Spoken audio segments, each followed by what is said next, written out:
Por trás da nossa realidade cotidiana, existe um mundo fascinante, onde tudo que compreendemos sobre o universo está errado. O físico e conhecido autor Brian Greene nos leva em uma viagem que subverte as regras da experiência humana. Por que nunca vemos os acontecimentos na ordem inversa? De acordo com as leis da física, isso pode acontecer.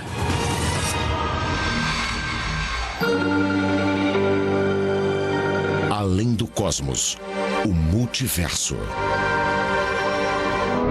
Houve um tempo em que a palavra universo significava tudo o que existe, tudo. A noção de mais de um universo, mais de um tudo, parecia impossível. Mas talvez, se pudéssemos ir além do nosso sistema solar, além da Via Láctea, além mesmo de outras galáxias distantes, depois do fim do universo que podemos observar, descobriríamos que existe mais. Muito mais. E que o nosso universo não está sozinho. Outros universos podem existir. Na verdade, outros universos podem estar nascendo o tempo todo. Podemos estar vivendo em um crescente mar de universos em multiplicação. O multiverso. Se fosse possível visitar todos os universos, veríamos que alguns deles podem ter propriedades básicas da natureza tão diferentes que a matéria como conhecemos não existiria.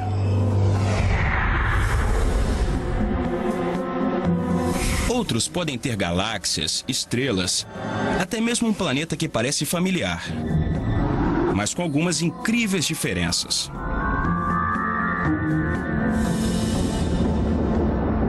Se há um número infinito de universos no multiverso, existe algum lugar onde tudo é idêntico ao nosso, exceto alguns pequenos detalhes. Como um outro Brian Greene, que acaba trabalhando em uma profissão diferente.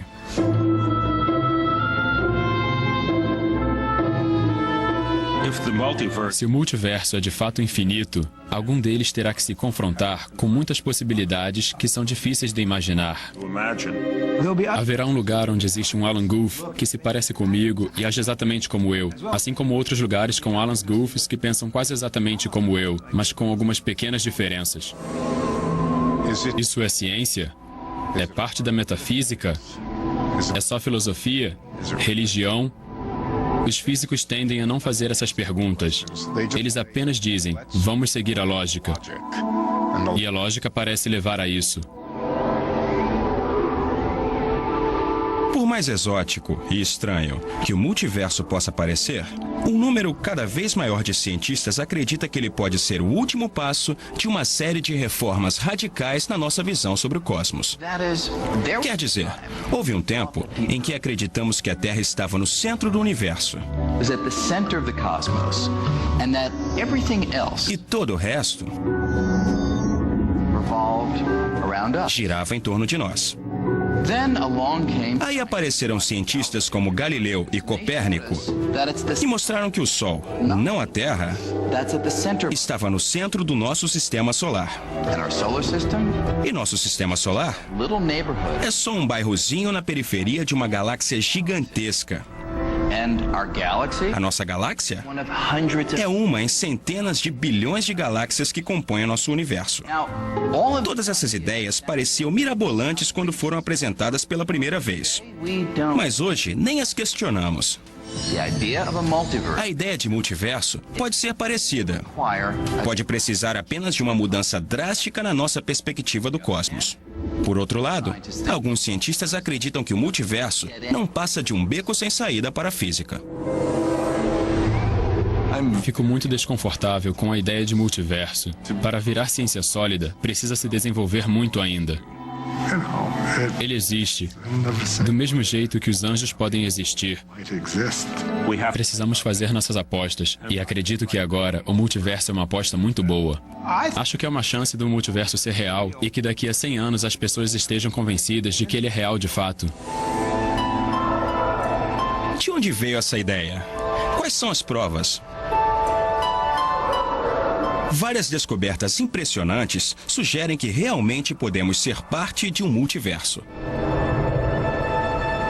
A primeira dessas descobertas tem a ver com a teoria bem aceita sobre a origem do universo, o Big Bang.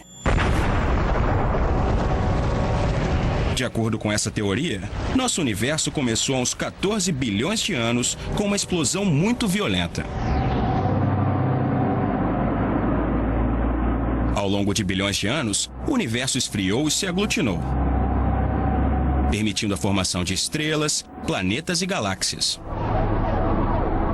Como resultado dessa explosão, o universo continua expandindo até hoje. Mas se pudéssemos passar a história do universo ao contrário, até o começo de tudo, veríamos que a teoria do Big Bang não diz nada sobre o que arremessou tudo para fora. O nome da teoria é Big Bang, ou Grande Explosão, mas uma coisa que ela deixa de fora é o que causou a explosão. Não diz nada sobre o que explodiu ou o que aconteceu antes da explosão. Então, qual foi o combustível dessa explosão violenta? Que força pode ter arremessado tudo para fora? A busca pelas respostas colocou os cientistas cara a cara com o multiverso. O trabalho do físico Alan Guth inesperadamente ajudou a criar as bases para a ideia de multiverso. Hoje, ele é professor do Instituto de Tecnologia de Massachusetts. Mas em 1979, Guth e o colega Henry Tai estavam estudando uma nova ideia sobre como as partículas podem ter se formado no início do universo. Henry sugeriu que deveríamos observar se esse novo processo em que estávamos pensando poderia ou não influenciar a taxa de expansão do universo. Guth e Tai não tinham a intenção de investigar a taxa de expansão do universo nos primeiros momentos após o Big Bang.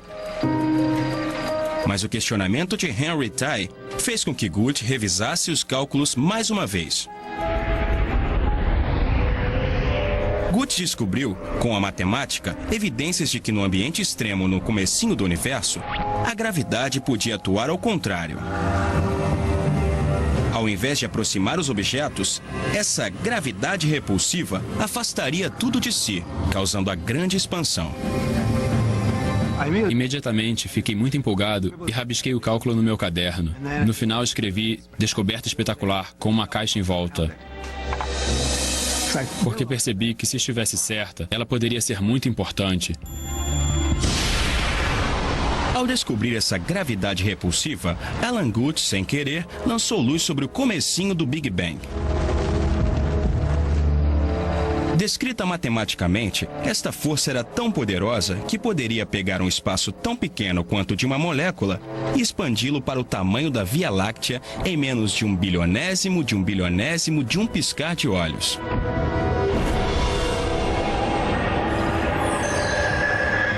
Depois dessa curta explosão para fora, o espaço continuaria a expandir, mais devagar, e esfriaria, permitindo que estrelas e galáxias se formassem, como na teoria do Big Bang. Guth chamou esse estouro de expansão de inflação. Ele acreditava que ela explicaria o que fez com que o universo se expandisse. A poderosa gravidade repulsiva da inflação era o Bang do Big Bang. Os cientistas perceberam que, se a teoria estivesse correta, eles deveriam encontrar evidências no céu noturno.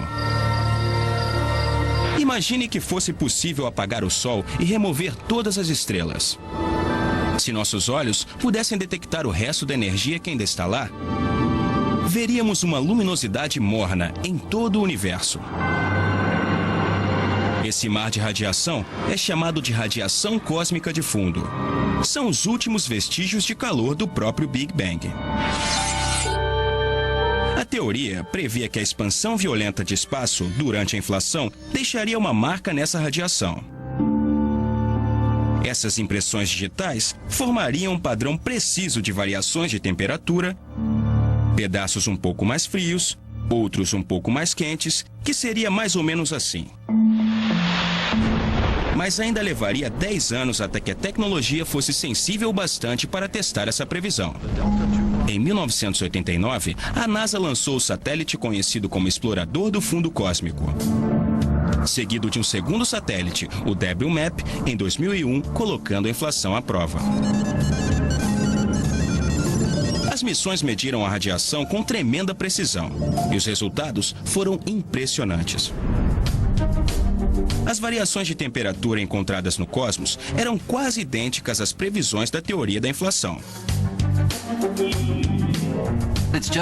É só uma teoria matemática no papel, até as previsões serem confirmadas.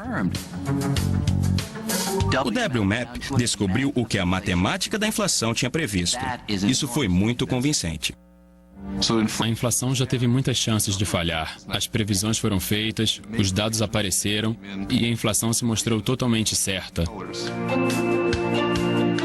O trabalho de Guth sobre a inflação, junto com o trabalho de outros físicos, foi considerado essencial para a compreensão da origem do universo. E no processo, sua extensão... Mas, logo depois, 2 físicos russos descobriram que as equações da inflação escondiam um segredo impressionante. Nosso universo pode não estar sozinho.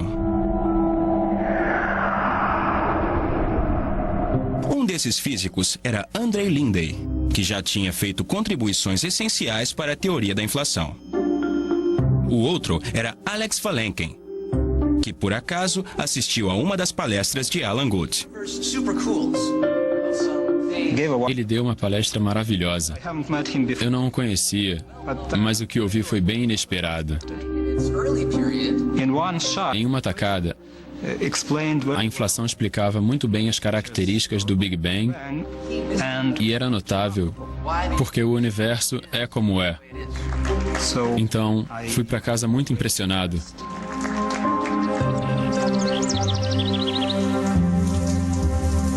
Alex Valenkin ficou tão impressionado que não conseguia parar de pensar na inflação por meses.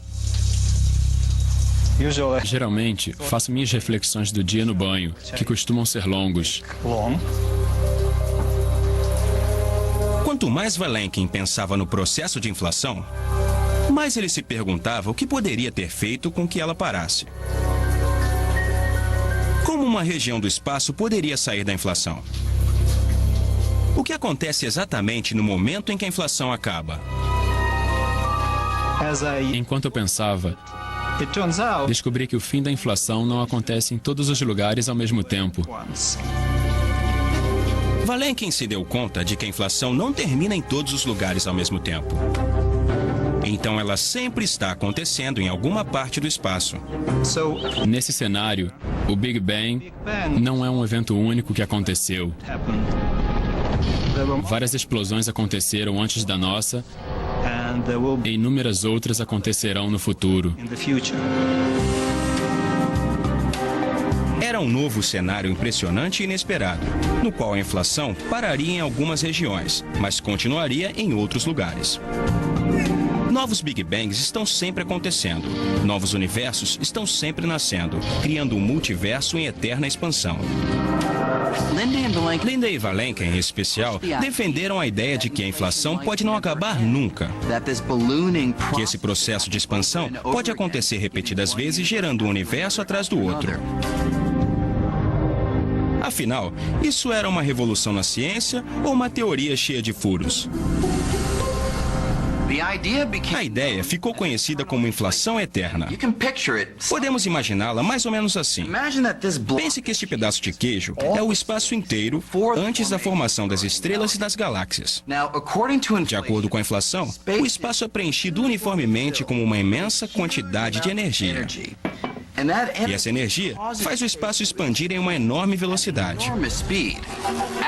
Enquanto expande, há descargas de energia, como centelhas de eletricidade estática. Mas é energia estática em escala cósmica. E quando as descargas acontecem,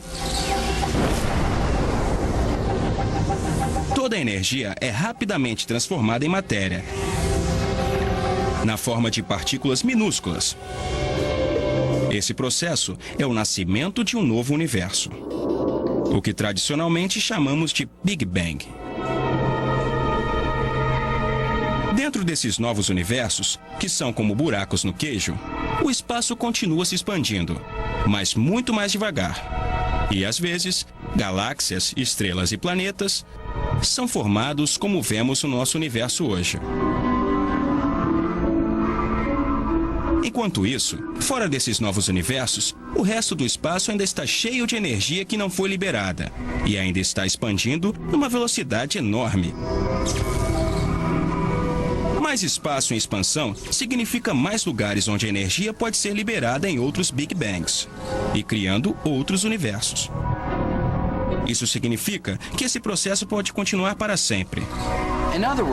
Em outras palavras, quando falamos de inflação eterna, o queijo é mais como um queijo suíço, no qual novos universos são criados infinitamente, criando um multiverso.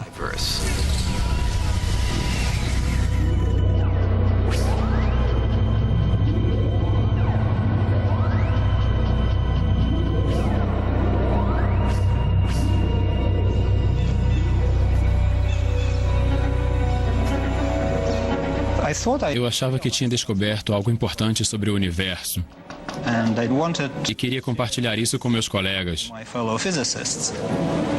É claro que um dos primeiros tinha que ser Alan Guth. Agora, sabemos que as flutuações quânticas no campo escalar são diferentes, em diferentes regiões do espaço. Achei que ele fosse ficar empolgado, mas o encontro não correu como planejado. A inflação dura mais em alguns do que em outros.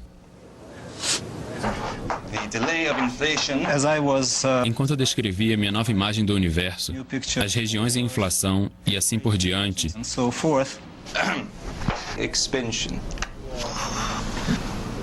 notei que Alan estava começando a cochilar.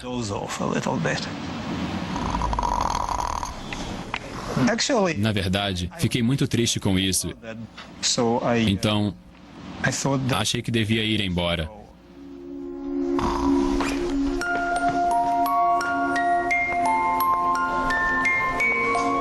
Um problema com o conceito de multiverso era que parecia não haver meios de detectá-lo. Muita gente achou que falar de coisas que não podemos observar não é ciência. Então, não voltei ao assunto por quase 10 anos. Nesse meio tempo, um colega russo de Valenkin, Andrei Lindey, manteve a chama acesa. Ele tinha chegado à sua própria versão da inflação eterna independentemente. Mas diferente de Valenkin, ele não seria dissuadido. Talvez eu seja um pouco mais arrogante. Quando tive a ideia do multiverso, entendi que poderia ser a coisa mais importante que eu faria na vida. Se alguém não quiser ouvir, problema deles. Lindey publicou mais de uma dúzia de artigos, mas seu trabalho foi recebido friamente também. Aparentemente, ninguém estava interessado na ideia do multiverso.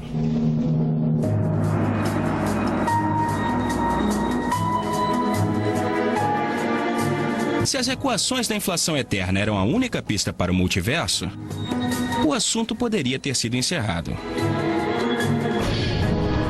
Mas a ideia do multiverso ganhou um apoio inesperado de duas áreas da ciência completamente diferentes.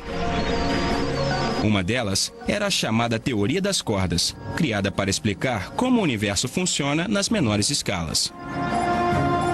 A outra foi uma descoberta impressionante feita por astrônomos que exploravam o universo nas maiores escalas.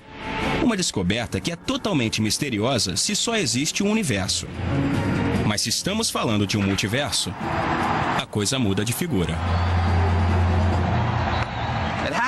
Ela tem a ver com a expansão do universo. E é fácil explicar usando uma bola de beisebol.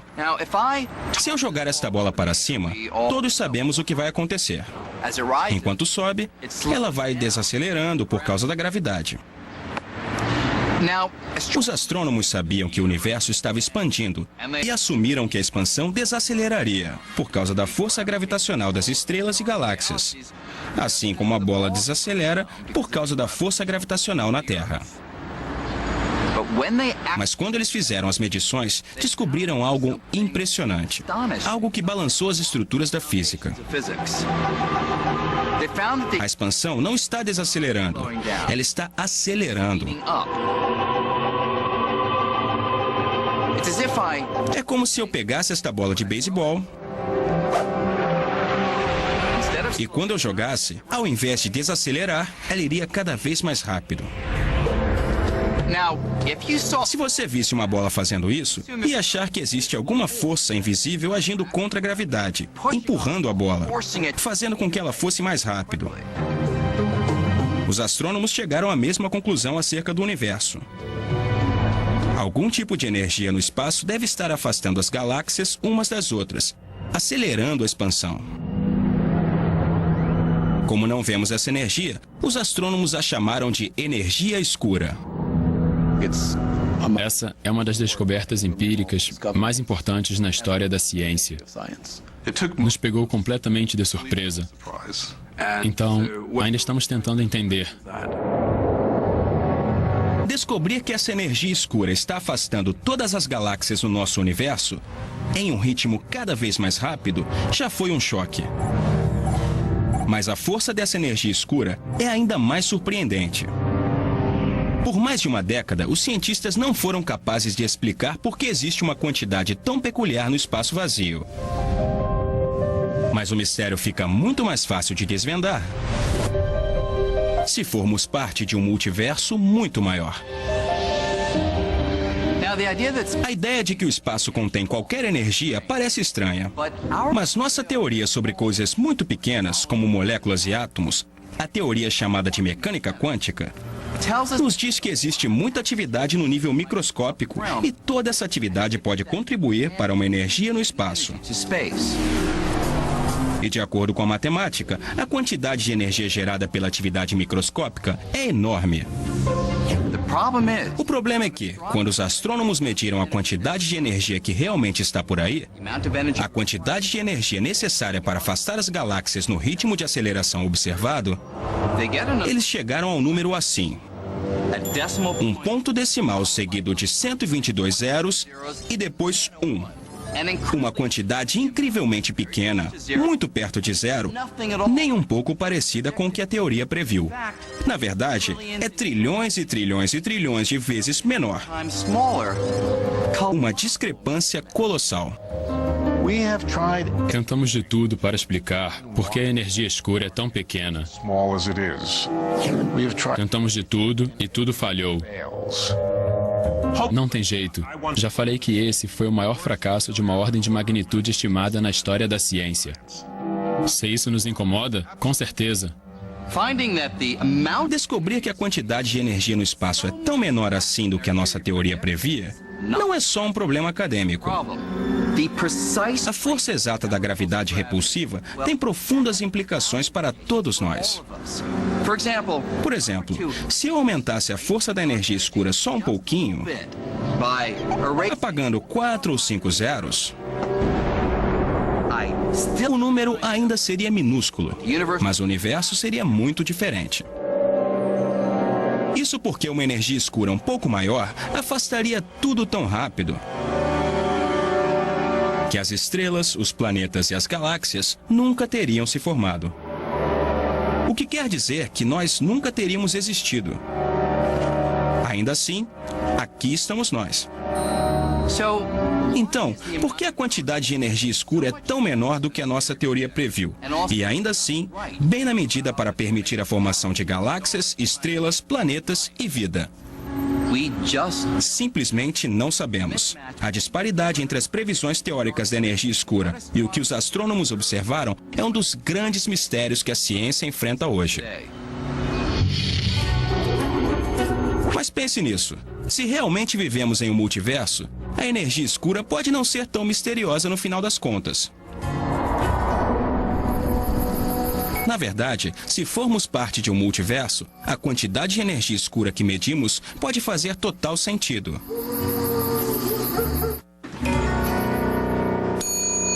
Olá, reserva para Green.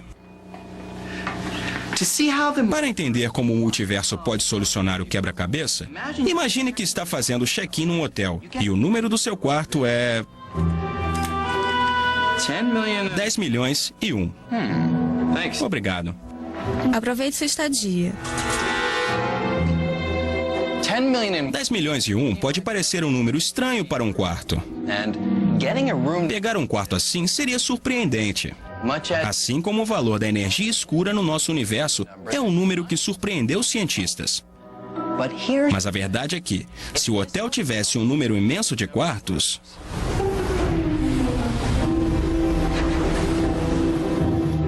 digamos bilhões e bilhões, então um quarto com o número 10 milhões e 1 não seria nenhuma surpresa.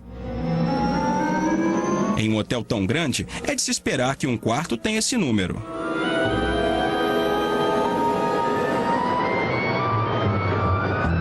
Se somos parte de um multiverso, com um enorme número de universos, cada um com uma quantidade de energia escura diferente, é de se esperar que um deles possa ter valores tão pequenos como os que encontramos. Se você pensar em cada um dos quartos como um universo, e cada universo tem uma quantidade diferente de energia escura, então a maioria desses universos não seria viável para a vida como conhecemos. O motivo é que a quantidade de energia escura não permitiria a formação de galáxias, estrelas e planetas. Universos com muito menos energia escura que o nosso simplesmente implodiriam. E universos com muito mais energia escura expandiriam tão rápido que a matéria nunca teria a chance de se aglutinar para formar estrelas e galáxias. Portanto, é claro que nos encontramos em um universo onde a quantidade de energia escura é viável para a vida. Caso contrário, não estaríamos aqui falando sobre ela.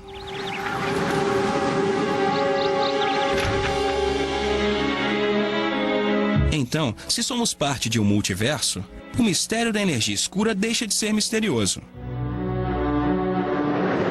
Mas ainda há uma peça do quebra-cabeças faltando. Como sabemos se há diversidade suficiente dentro do multiverso para que cada montante de energia escura, inclusive o número estranho que encontramos no nosso universo, possa ser encontrado em algum lugar? A resposta viria de uma área completamente diferente da física. Estou falando de uma teoria inovadora que surgiu do estudo do universo na menor escala. Sabemos que dentro dos átomos existem pedaços de matéria ainda menores, os prótons e átomos, que são compostos por partículas ainda menores chamadas de quarks. Os físicos perceberam que esse pode não ser o fim da linha. As partículas subatômicas podem ser compostas de algo ainda menor. Minúsculos filamentos, ou anéis, vibrantes de energia chamados de cordas. Esse conjunto de ideias tem o nome de teoria das cordas e afirma que tudo que existe é composto por esse único tipo de ingrediente.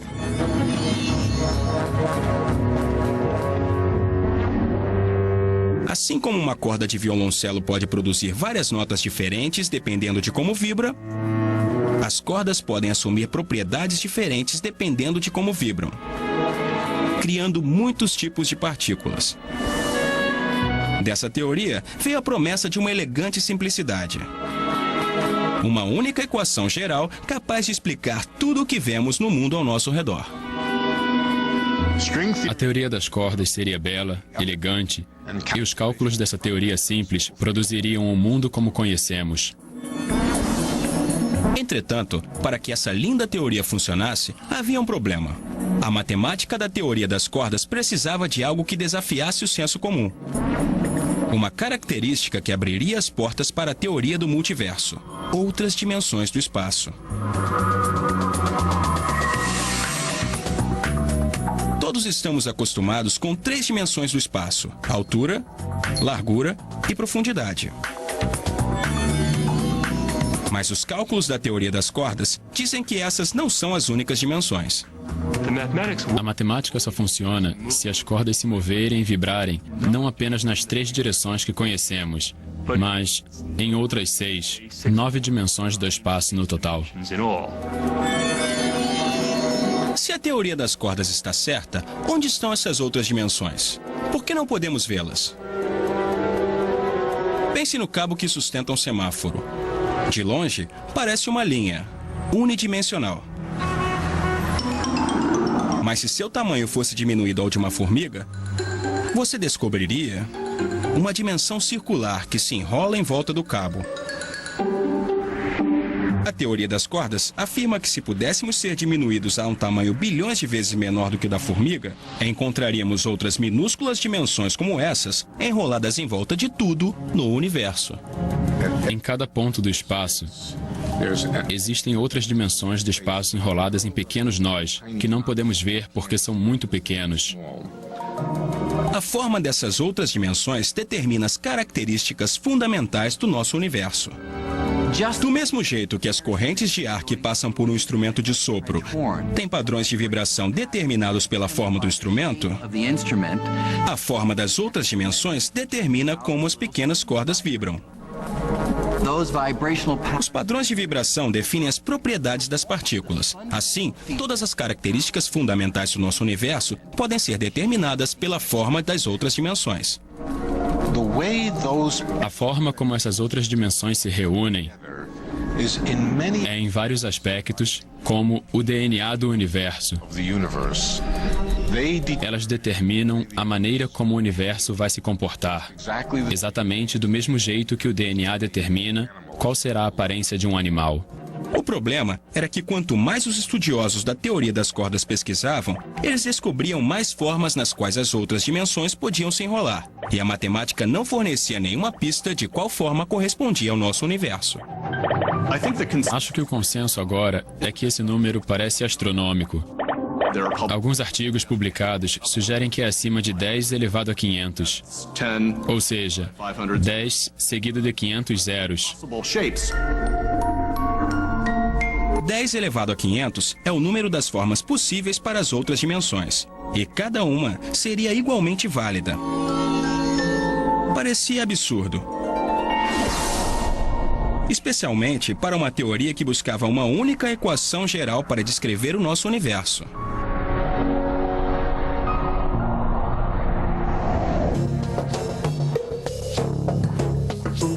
Mas então, alguns teóricos pensaram que talvez havia uma maneira diferente de abordar o problema. Essa nova perspectiva deu nova vida à ideia do multiverso. 10 elevado a 500 diferentes teorias das cordas. Isso parecia um desastre completo. De que serve uma teoria que pode ter 10 elevado a 500 soluções? Não dá para descobrir nada.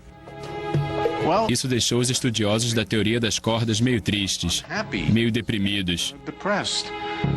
A minha reação na época foi pensar: isso é ótimo, fantástico, é exatamente o que os cosmólogos estão procurando. Uma diversidade enorme de possibilidades. Não fique triste. Isso quer dizer que a teoria das cordas se encaixa muito bem na cosmologia e todas as ideias interessantes sobre multiversos. Ao transformar o que parecia ser uma falha em uma virtude, alguns teóricos se convenceram de que cada uma das múltiplas soluções da teoria das cordas pode representar um diferente universo real. Em outras palavras, a teoria das cordas estava descrevendo um multiverso, que era extremamente diversificado. Para surpresa geral, a teoria das cordas estava descrevendo prontamente um enorme número de tipos diferentes de solução e cada uma correspondia a um universo possível. Então, ganhamos esse multiverso de graça. Tanto na teoria das cordas quanto na inflação, diferentes universos são produzidos. E todos eles, naturalmente, teriam diferentes quantidades de energia escura.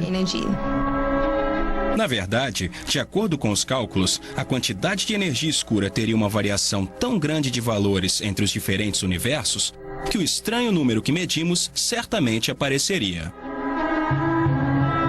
Sem nem tentar, a teoria das cordas resolveu esse problema. Mais de uma década depois que Lindy e Vilenkin tiveram suas ideias sobre a inflação eterna, o multiverso foi resgatado. 3 linhas de raciocínio estavam agora apontando para a mesma conclusão.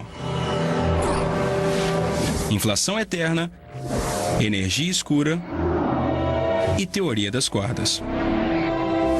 Da mesma forma que 3 pernas são necessárias para sustentar um banco, essas 3 ideias em conjunto sustentam o argumento de que podemos viver em um multiverso. Quando diferentes linhas de pesquisa convergem em uma mesma ideia, isso não significa que ela está certa. Mas se todas as setas apontam para uma única ideia, ela se torna bastante convincente. Hoje em dia, o multiverso é discutido calorosamente. Ainda restam muitos críticos. David Gross diria não, não, não. Mas os defensores do multiverso, como Alex Valenken, Alan Guth e Andrei Lindey, não estão mais sozinhos. A maré parece estar mudando. Essas ideias são mais amplamente aceitas. O gênio saiu da lâmpada. Não dá para botar ele de volta lá dentro. Então, como seria se pudéssemos viajar para alguns dos outros universos? O que poderíamos ver? Alguns poderiam ser totalmente diferentes do nosso, com propriedades diferentes de tudo o que conhecemos. Na verdade, alguns universos do multiverso podem não ter luz ou matéria ou qualquer coisa reconhecível.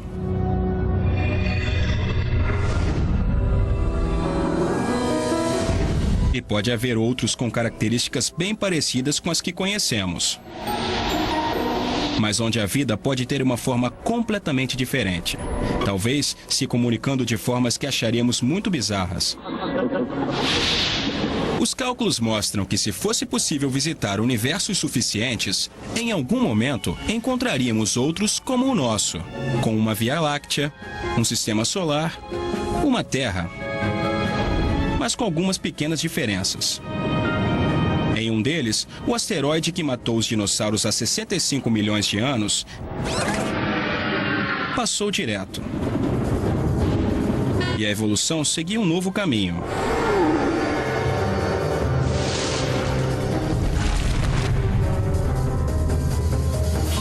Em outro, pode haver uma Terra com pessoas parecidas com a gente, mas melhores em fazer várias coisas ao mesmo tempo. Entretanto, há algo ainda mais estranho. Em algum lugar, encontraríamos cópias exatas do nosso universo, com réplicas de tudo e de todos. Como pode ser? Como pode haver cópias exatas de todos nós no multiverso? Para entender, veja esse baralho de cartas. É composto por 52 cartas e, quando eu distribuir, cada jogador vai ter uma sequência diferente. Ao longo de várias e várias jogadas, em algum momento, algumas combinações vão começar a se repetir. Com 52 cartas, há um número limitado de jogos que você pode formar. Se as cartas são distribuídas em infinitas rodadas, é inevitável que combinações se repitam. Um princípio parecido se aplica ao multiverso. Isso porque, de acordo com as leis da natureza, os ingredientes essenciais da matéria, ou partículas, são como um baralho de cartas. Em qualquer região do espaço, elas só podem ser organizadas em um número finito de formas. Se o espaço é infinito, se existe um número infinito de universos, é provável que essas combinações se repitam. Como cada um de nós é apenas uma combinação específica de partículas, em algum lugar, existe uma cópia de você, de mim e de todo mundo. Isso pode ser um choque. Pode ser que em outro universo eu seja um astro do rock e a minha vida seja muito melhor ou muito pior, dependendo da sua opinião sobre astros do rock. Isso significa que todas as coisas que nunca tenho tempo de fazer estão sendo feitas por alguma cópia minha por aí. Eu fiquei bem deprimido, na verdade. Essa ideia acaba com a nossa singularidade. É uma consequência das ideias, e elas parecem estar muito bem fundamentadas. Contudo, os críticos argumentam que o multiverso é uma explicação conveniente demais para coisas que não entendemos. como a minúscula quantidade de energia escura no nosso universo e o imenso número de formas possíveis para as outras dimensões na teoria das cordas. O problema com esse tipo de raciocínio é que ele não explica por que a energia escura é como é. Só diz que é por acaso. Não acho satisfatório. Você pode aplicar esse tipo de raciocínio sempre que não tiver uma explicação melhor. Por outro lado, os defensores do multiverso ressaltam que às vezes simplesmente não existe uma explicação melhor de por que as coisas são como são. Por exemplo, a órbita da Terra em volta do Sol. Estamos a uma distância de 149 milhões de quilômetros. Perfeita para a vida. Se estivéssemos muito mais perto do Sol, nosso planeta seria quente demais para a vida como conhecemos. E se estivéssemos muito mais longe, seria frio demais. Por que estamos nesse lugar perfeito? No final do século XVI, o famoso astrônomo Johannes Kepler fez essa mesma pergunta e passou anos tentando encontrar uma razão física. Alguma lei da natureza que determinasse que a Terra tinha que estar a 149 milhões de quilômetros do Sol. Ele nunca encontrou, porque não existe. Não há nenhuma lei da física que determine que a Terra tenha que estar a 149 milhões de quilômetros do Sol. É simplesmente uma possibilidade entre as muitas que você poderia encontrar em um universo cheio de sistemas solares. Poderíamos pensar que é um acidente extraordinário, mas não é. Apenas existem muitos planetas por aí. De forma semelhante, alguns sugerem que a verdadeira explicação para muitas características fundamentais do nosso universo vai nos escapar, se não considerarmos a possibilidade de vivermos em um multiverso.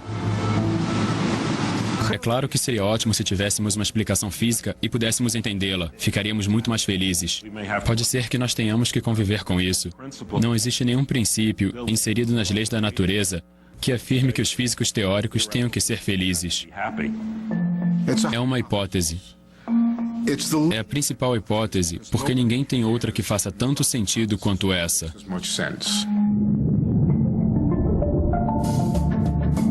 O multiverso é uma possibilidade tentadora. Mas sem evidência empírica, você deveria acreditar nela?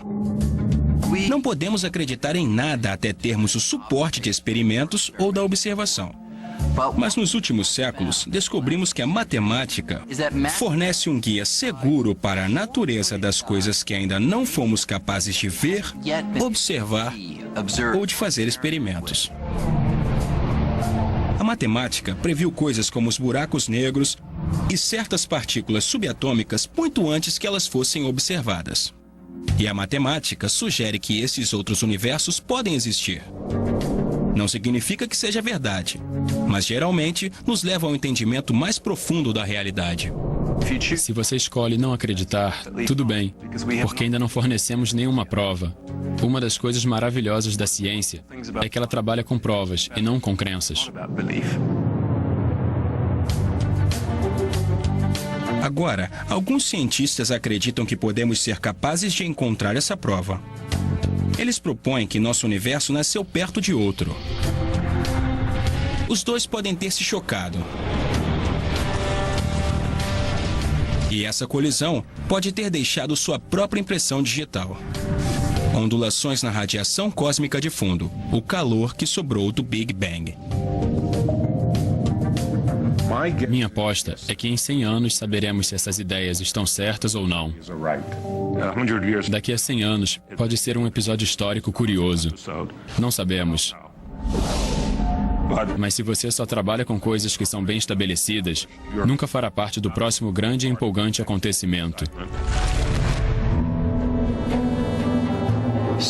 Então, o que tudo isso significa? Há infinitas cópias de você e de mim e de tudo mais existindo nesse exato momento em um número infinito de outros universos? O multiverso seria a próxima revolução copérnica? Não sabemos. Pelo menos não ainda. Mas se a ideia de que vivemos em um multiverso for confirmada, vamos testemunhar uma das mais empolgantes e dramáticas revoluções no nosso entendimento sobre o tecido do cosmos.